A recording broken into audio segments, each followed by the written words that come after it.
All right, Paul, your book, Doomed to Fail, takes the theme of complex adaptive systems. It's a theory developed originally in your research field and of particular physics and applies to human society.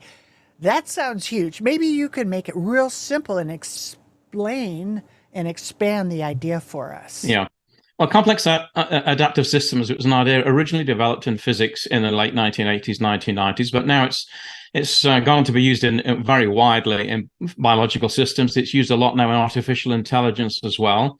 But any system where you have components which are individual agents, so this is the way that it's applicable to human society.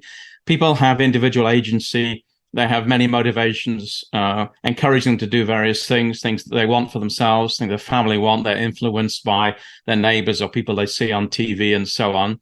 So whenever you have this complex soup of interactions between independent agents, like human society or like the economy and financial markets, then this kind of theory is applicable.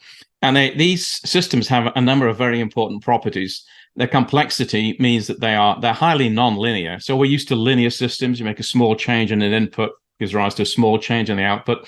These don't behave like that. These obey power laws. Small change in the input gives rise to a massive change in the output. Here we're operating in the world of the butterfly flapping its wings in the Philippines, giving rise to the formation of a hurricane over the North Atlantic, that kind of thing. The complexity means that they are deeply interconnected, which renders invalid a lot of techniques of classic Stoic philosophers of taking a complicated problem, dividing it up into its component parts, getting experts to solve each of the components, and then reconstituting the whole. That will work for problems which are complicated, but it won't work for problems which are complex because these interconnectivities are too intertwined. And the final issue is that they are adaptive. They change over time in ways that are often completely unpredictable. This is the fundamental reason why a lot of things in financial markets completely confound expectations of experts, because there's been some changes that other people in the system have done, something the regulators do, something that the government does, changes the tax rate or something like that, and that causes the people to react in ways that were almost impossible and frequently were not predicted at all. So a classic case of that is in terms of that, house prices, the very large series of rate rises we've had from the Fed over the last couple of years.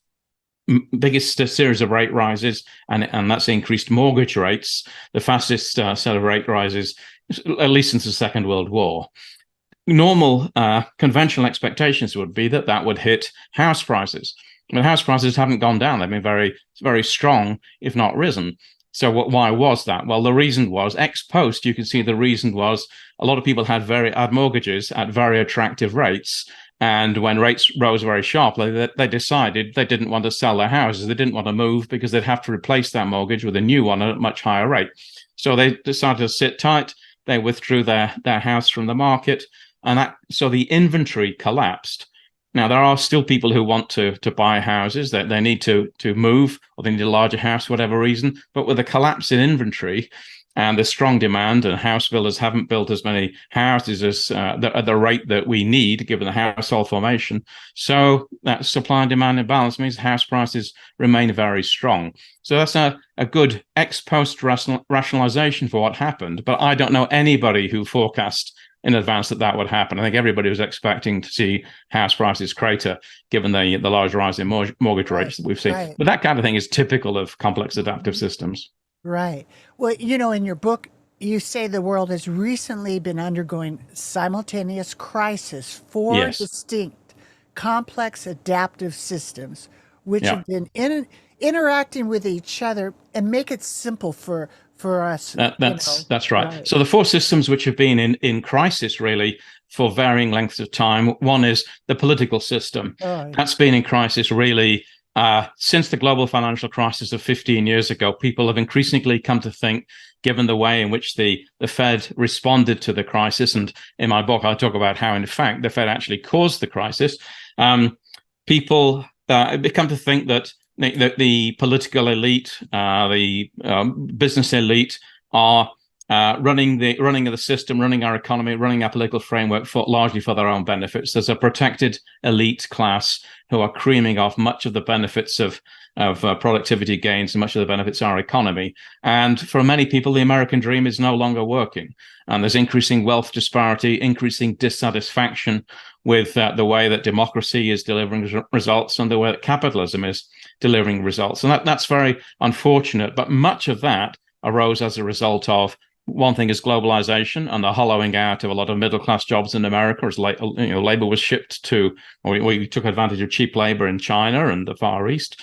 So globalization was a big part of that, but also the global financial crisis 15 years ago and the Fed's and policymakers' reaction to that. That's also a big driving element behind this change in perceptions. So there's the political framework, which is in crisis. The economy, frankly, has been in crisis of greater or lesser extent ever since the global financial crisis 15 years ago. It's never really got back on its feet. It was just starting to get back on its feet. And then we were hit with the third thing, which is the pandemic, which is now, we think it's largely behind us, although there are still some elements, some variations of the virus, which may come back to bite us. But that's been a crisis situation in terms of our medical frameworks.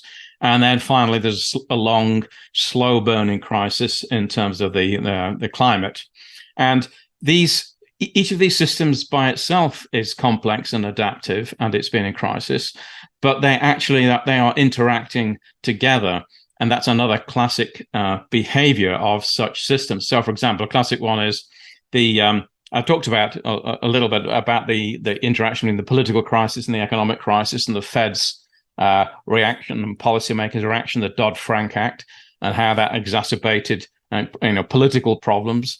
But another one is is global climate change and the economy. A lot of things that the climate evangelists want people to do.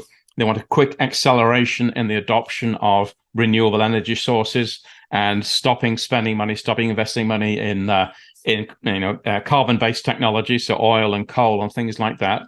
But that's going to hit the economy very hard, especially for poorer people who, for the most part, can't afford a lot of the more expensive. They can't afford Teslas or solar panels on their roof and things like that. So that addressing issues in the climate, which are perfectly legitimate things for the evangelists of that thing want to do, that's going to damage the economy and especially hit poorer people, and is going to further exacerbate the political crisis. So this kind of interaction where you have experts who focus on one narrow set of things, they're oblivious of the impact that their suggestions, their policies, their changes will have on other things. And that's one of the reasons why these problems are often very intractable, because each of them individually requires a tremendous amount of knowledge and expertise. But experts tend to know only about their narrow field of study.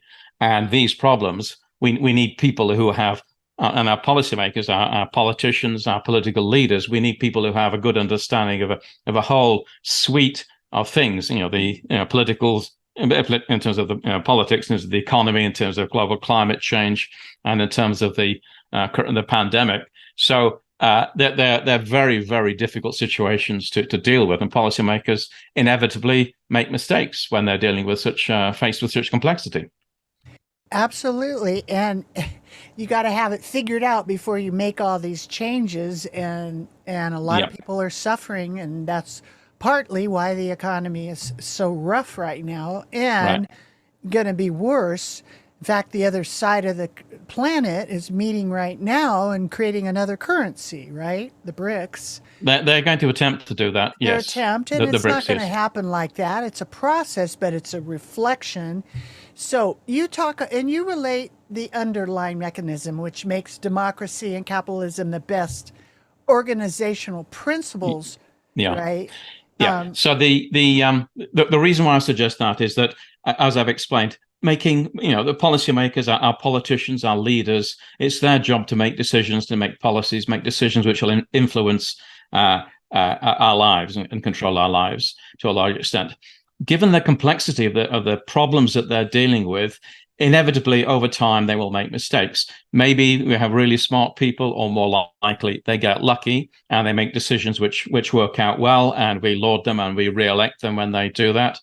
But inevitably, given the problems that they face, inevitably over time they're going to make mistakes, and the accumulation of their mistakes will reach a point at some level that we just want to get rid of them. Politicians are so wedded to their policy, their credibility is tied up in policies that they've pushed, and it wouldn't be credible for a politician to say, this idea that I've been pushing the last 5 years, it just doesn't work. We need to abandon that and do something completely different.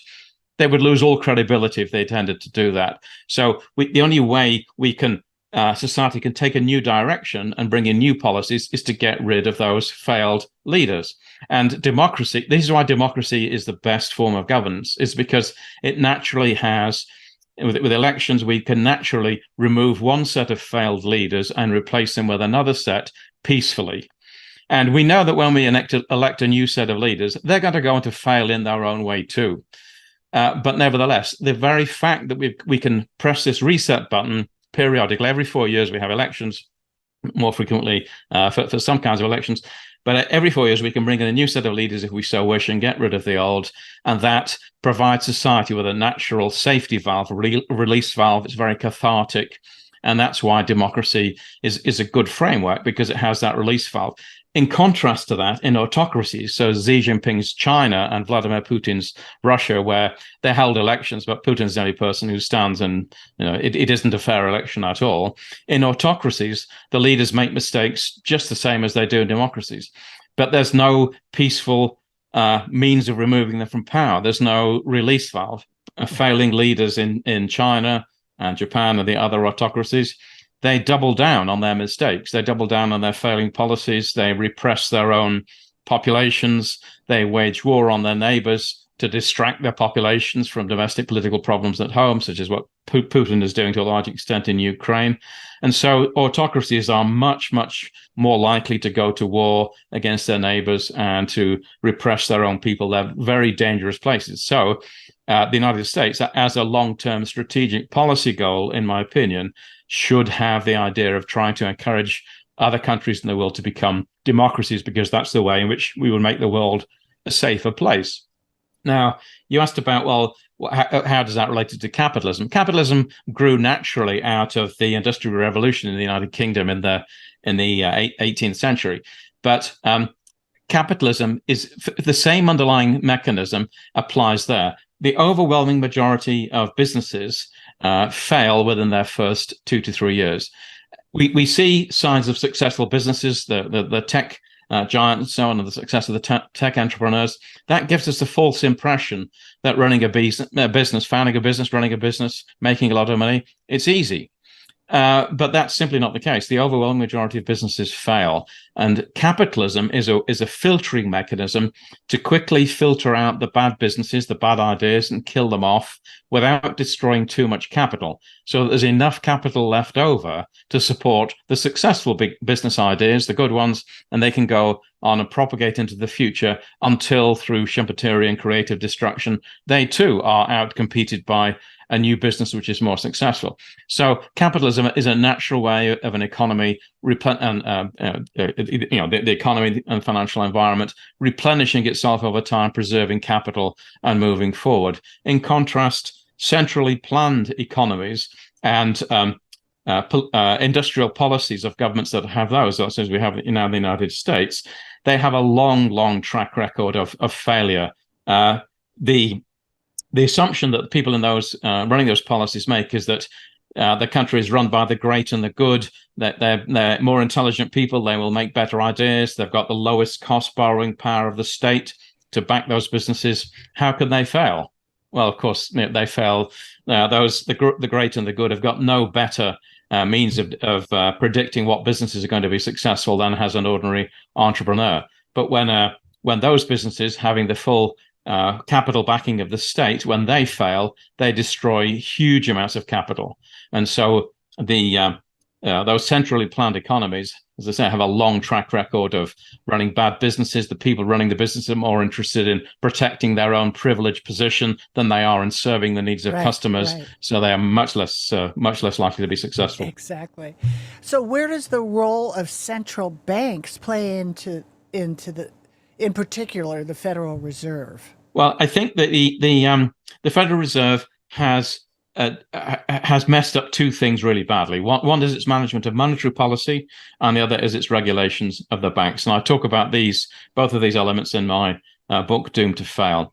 So the Federal Reserve, the rot set in really with Alan Greenspan, who followed Paul Volcker as Fed chairman. He came in 1987, very early in Greenspan's tenure. We had the stock market crash. The Dow Jones Industrial Average fell by more than 500 points, 20 standard deviation move. Greenspan and the Fed quickly flooded the markets with liquidity to protect the financial system.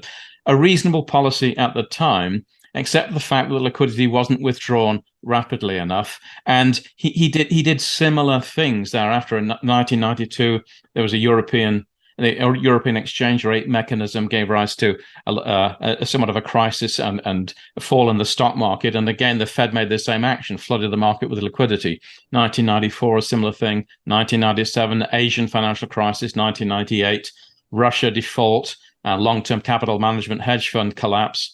Every time there's one of these, the stock market was in crisis. The Fed flooded the market with liquidity. And that conditioned everybody to believe that's what the Fed would do. It became known as the Greenspan put option. The Fed would have investors back. So have the sell-off in the stock market, the Fed would flood the market with liquidity. That liquidity would then pump up stock prices again. But this was asymmetric. Greenspan jawboned against high equity prices, talked about irrational exuberance, but he never backed up the jawboning with raising rates. So there's an asymmetric interest rate policy. Interest rates systematically have been too low, and that's led to a blow up in asset prices. It led to a low up in equity prices really before the 2000 tech bubble burst in 2000. It led to another bubble in equity prices and in real estate prices leading into the global financial crisis of 2008. Those crises were largely caused because the Fed was running interest rate policy far too low. You might say, well, why? They supposedly target interest rates to target inflation, and they have an inflation target of 2%. Where does that 2% target comes from? Well, it comes from the fact that the Fed want inflation to be low, but they're afraid of allowing inflation to fall too low and becoming negative and turning into deflation. But here's where they make the big mistake. Their fear of deflation comes from the 1930s and the Great Depression. And what happened there was that we had asset price deflation. Farmers had borrowed against their land holdings to invest in their businesses. Stock speculators had borrowed money from banks to buy stocks on margin, and when the depression hit and prices started to fall, that caused the banks foreclosed on the loans against the farmers. They foreclosed against the loans from the stock speculators. This caused a cascade of selling and further selling. So the thing we have to fear is asset price deflation, but the Fed conflated asset price deflation, which is really bad. I want to avoid that. They conflated that with deflation in the prices of normal goods and services. Now, the normal, the long-term trend of prices in goods and services actually is down. People think it should be up because we've got a growing population demanding more goods. We've got fixed amount of oil and gold and commodities and other stuff. So they think a growing population should give rise to price increases for commodities, but that's completely wrong. Human ingenuity, as we get a larger population, we get more human ingenuity and better ideas for how to use commodities, recycle commodities, and so on. So actually, in the absence of government intervention, the long-term trend in the prices of goods and services is negative. It's down. And you can only have to look at the prices of things like computers and TVs. Long-term trend in prices is down. The things where the prices rise are actually those where the government tends to intervene and there's excessive regulation. So things like healthcare, things like education. That's where prices have been rising. So goods and services, the long-term price trend is down, and the Fed should not fear deflation in CPI, or the price of goods and services. But because they conflate these two things, they run monetary policy far too low to prevent goods and services price inflation from becoming negative.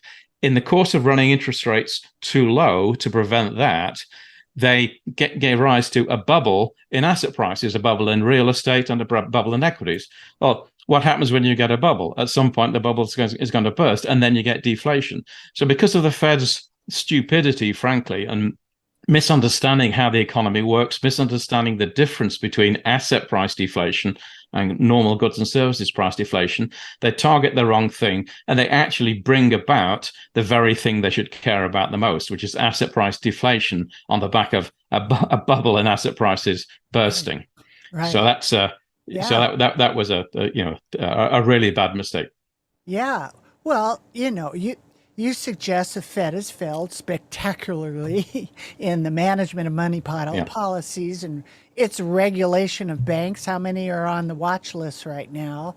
Yes. Right. And in one sense, I've been here a few decades, so I'm watching the death of the American dream, the deep loss of faith in democracy and capitalism in the country. Yeah. I'm seeing a lot more kind of socialistic kind of trains of thoughts. It's just changing before my eyes, right? Yeah, and that's very dangerous because your observation is correct, but it's very dangerous because in fact all of the improvement of living standards in the whole of humanity's order of 200,000 year existence on the planet, all of that has occurred in the last 250 years. Thanks to democracy and capitalism. So it's very unfortunate that people should be losing faith in these things, and that we risk throwing out the babies of democracy and capitalism with the dirty bathwater of wealth disparity. Right. So our elites, our political elites, our business elites, if they were wise, they would take account of that and try to reduce wealth disparity. They would try to share the economic pie more fairly across everybody in the United States to keep people, keep people's faith in democracy and capitalism. Because if they don't, the pendulum of wealth disparity can only swing so far in one direction, and eventually it reverses violently, usually through revolutions and wars, and we absolutely do not want that. So I call, my book is titled A Warning. I'm calling on the political elite, the business elite, to be wise, to recognize that the business elite, frankly, is creaming off far too much of the country's economic pie, and it damaging the interests of the middle classes, which was hollowed out by globalization, the multiple that the chief executives earn over what the average business, the average person employed by a company. Back in the early part of the 20th century, that was a factor of about 20. J.P. Morgan at the time said, when that ratio rises to more than 20, you have to be very concerned that managers are running the businesses for their own interests, not for the interests of shareholders. Now it's multiples of that. It's more like 2,000 times, and that's that pendulum is swinging far too far in the favor of of wealth disparity, and it needs to be corrected, because otherwise we risk people's loss of faith, giving us to increased political polarization in our country, and the risk of the risk of something like the civil war breaking out, political disruption, coming about because people think that they can no longer. The American dream has died for them. They can no longer afford a house. They can't afford to go to college themselves, to put their kids through college, and so on. That's why I say we're risking the death of the American dream. That's what people increasingly feel, and that needs to be corrected. These pains that people are suffering are real. Yeah, thus your book, Doomed to Fail, right? And Yes. I'm an optimist, but you got to look at what's going on. I'm watching, the dollar go away as a Yeah. currency, right? And Yeah. just recently, all the changes that are going on. Yeah. So, We can. I'm an optimist. We can fix these problems. But the reason for my writing this book was to get people thinking about these mhm. issues, to recognize the issue that we have, that wealth disparity has increased to a point where people are losing faith in democracy and capitalism, and that risks bringing the whole, the whole our whole country, crashing into spectacular failure. We absolutely do not want that. We can address these problems, but we need to act now. And what, the average person, when they look at everything, just, they're going to work and they're just doing their daily thing, they don't really feel that they can do anything. They're sort of a victim of circumstances. So for the average person, the person that's listening to this, watching their savings go away and inflation go Yeah. up and their wages not increase, what do you tell them besides, Yeah. voting or something? They need. I mean, the democracy is the best way to address these problems, but we need to elect new leaders. We need to throw out a lot of our old failing leaders. A lot of the things that have happened in the United States, especially things like gerrymandering, process whereby politicians choose their electors rather than the other way around, that's hugely problematic. So I think we should think about things like term limits for all political office as a way of reinvigorating our democracies. People should go out, should recognize it's a privilege to live in a democracy. They should take advantage of that. They should make sure that they vote in every election that they get a chance to. They shouldn't waste their vote. And I want to see a reinvigoration of civic activity and people getting involved politically, people talking about these ideas Yeah. and electing new leaders. And when they fail, as of course they will in the end, given the nature of the complex problems they're dealing with, we throw them out. Thanks very much, and we bring in a new set of leaders. Right. And, a lot of people are kind of discouraged that they don't even trust the political system. And I'm not, a political, but, I hear both sides. And Yeah.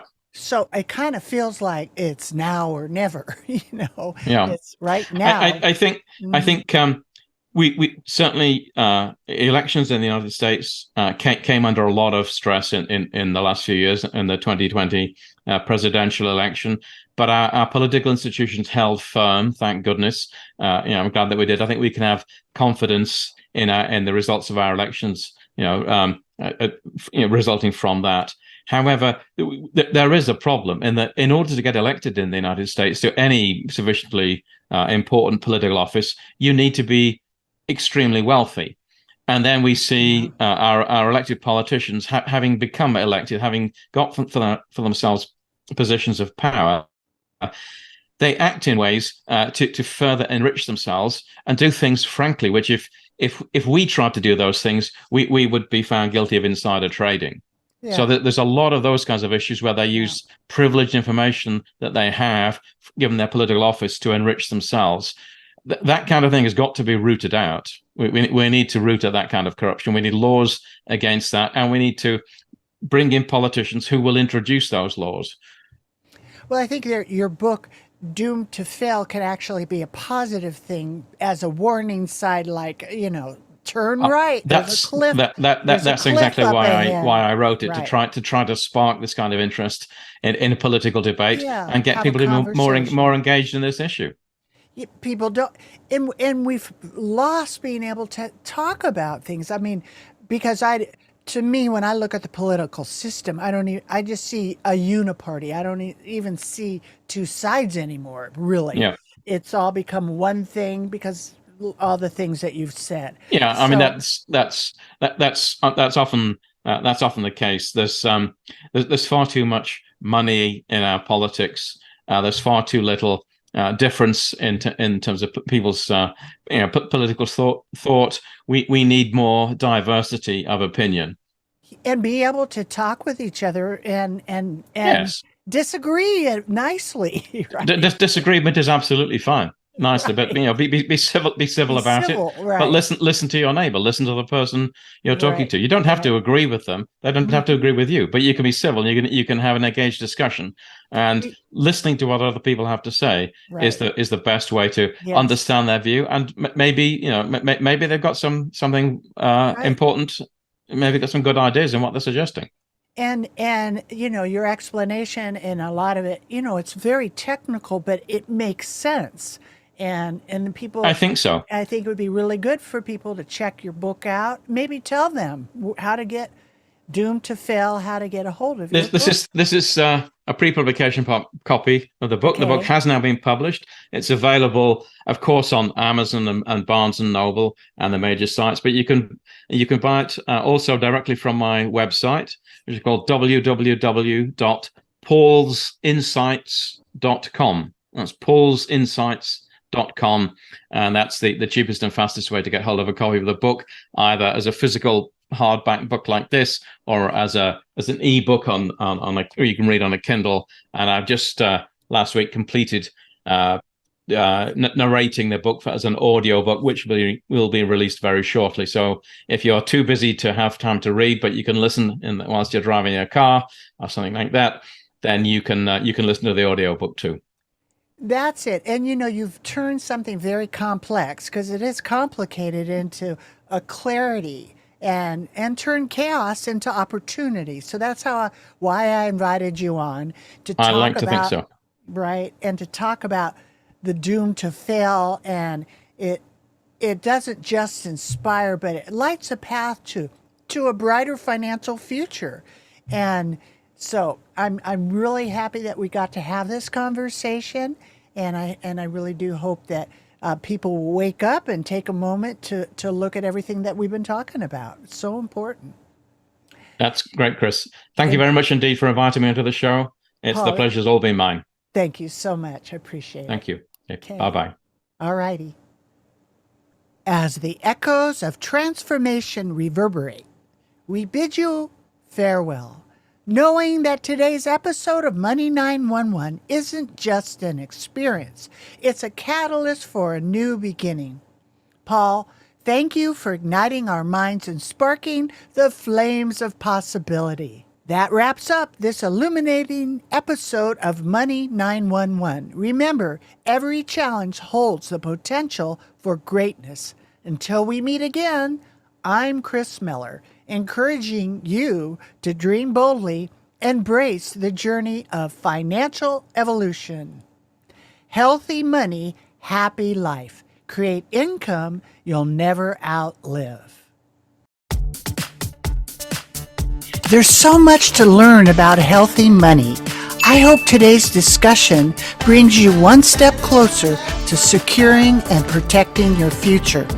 So you can get started on the right foot, go to meetwithchrismiller.com and schedule your free financial fitness strategy session. Thank you for listening, and please subscribe to Money 911 so you don't miss our next episode, which includes health, wealth, and peace of mind.